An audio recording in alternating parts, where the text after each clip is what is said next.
스타벅스와 탱크데이 논란이 되고 있는 배제고 야구부 사태. 전국대회 6개월 출전 정지, 그리고 선수들의 프로 지명까지 완전히 흔들리고 있는 지금 이 사건.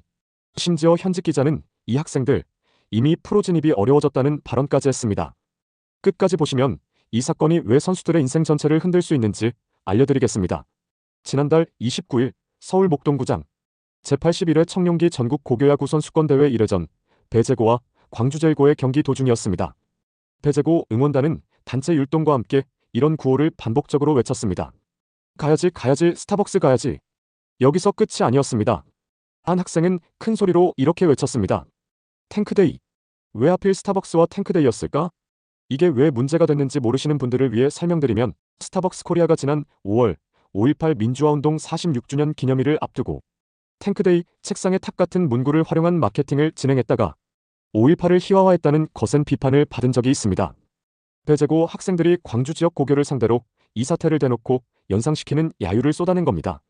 상대팀을 깎아내리는 수준을 넘어 지역 비하 발언이라는 지적이 나온 이유입니다.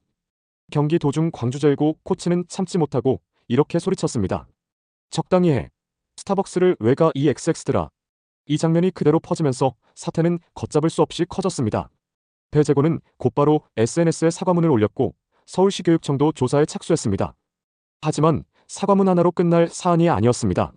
결국 대한야구소프트볼협회 KBSA가 나섰습니다. 7월 1일 KBSA는 서울 송파구 올림픽파크텔에서 제11차 스포츠공정위원회를 긴급 소집했습니다. 그리고 내린 결론은 전국대회 출전 정지 6개월.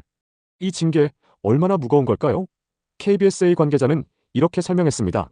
단체에 대한 징계 중 경기 질서문란 행위로 가능한 최대 출전 정지 기간이 6개월이다. 내릴 수 있는 최대 수준의 징계를 내렸다고 보면 된다. 즉, 규정상 줄 수 있는 가장 강한 벌을 준 겁니다. 이 징계는 당장 7월 2일 청룡기 2회전부터 적용됩니다. 1회전에서 광주일고를 이겼던 배제고는 순천요천고와의 2회전 경기가 자동으로 몰수패 처리됩니다. 그리고 이게 끝이 아닙니다. 청룡기뿐 아니라 7월 대통령배, 8월 봉황대기, 10월 전국체전까지 올 시즌 굵직한 대회를 배제고는 단 하나도 나설 수 없게 됐습니다. 여기서 명확히 짚고 가야 할 부분이 있습니다. 이번 6개월 출전 정지는 배제고 야구부 전체에 내려진 팀 징계입니다. 즉, 올해 졸업을 앞둔 3학년 선수들도 이 징계에서 예외가 아니라 고스란히 포함된다는 뜻입니다. 고교 야구에서 대통령배, 봉황대기, 전국체전은 단순한 대회가 아닙니다. 프로스카우트들이 직접 현장에서 지켜보며 선수를 평가하는 드래프트 직전 마지막 검증 무대입니다. 그런데 이 모든 무대를 3학년들은 자신의 행동과 무관하게 혹은 자신의 행동으로 인해 통째로 나서지 못하게 됐습니다. 성적으로 보여줄 마지막 기회 자체가 사라진 겁니다. 대회 결과로 실력을 증명해야 할 시기에 아예 그라운드에 설 수조차 없게 된 셈입니다. 실제로 이 우려는 단순한 추측이 아닙니다. 박동희 기자는 1일 CBS 라디오 박성태의 뉴스쇼에 출연해 이렇게 말했습니다. 배제고 학생 선수들의 프로 진입이 이미 어려워진 상태다. 박 기자는 이어서 이렇게 설명했습니다. 이 학생들의 가장 무서운 징계는 출장 정지가 아니라 사회적 낙인인데 이미 낙인이 찍혔다. 프로스카우트들도 영입을 추저하게 될 것이다. 더 충격적인 건 이 다음 발언이었습니다. 박 기자는 과거 사례를 언급하며 이렇게 전했습니다. 예전에도 학교폭력이나 인성 문제로 12차 지명 가능한 우수 선수들이 팬들 눈치를 보느라 지명받지 못한 사례가 있다. 제가 아는 뛰어난 투수 한 명은 프로에 지명받지 못하고 현재 주유소에서 주유원을 한다. 일부 선수는 택배 일을 한다. 실력만으로 평가받아야 할 프로의 세계에서 여론과 이미지가 선수의 운명을 갈랐다는 겁니다. 배제고 3학년들 역시 비슷한 길을 걷게 될 수 있다는 우려가 현실감 있게 다가오는 이유입니다.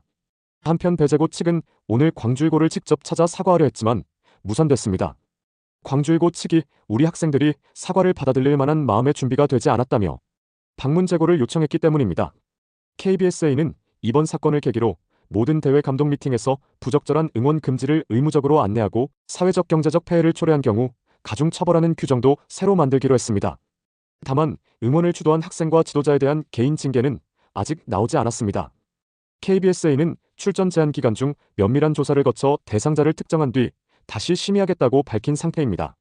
정리해보면 배제고는 규정상 최대 수위의 팀 징계를 받았고 여기에 더해 현직 기자의 발언대로 이미 사회적 낙인까지 찍혀버린 상황입니다.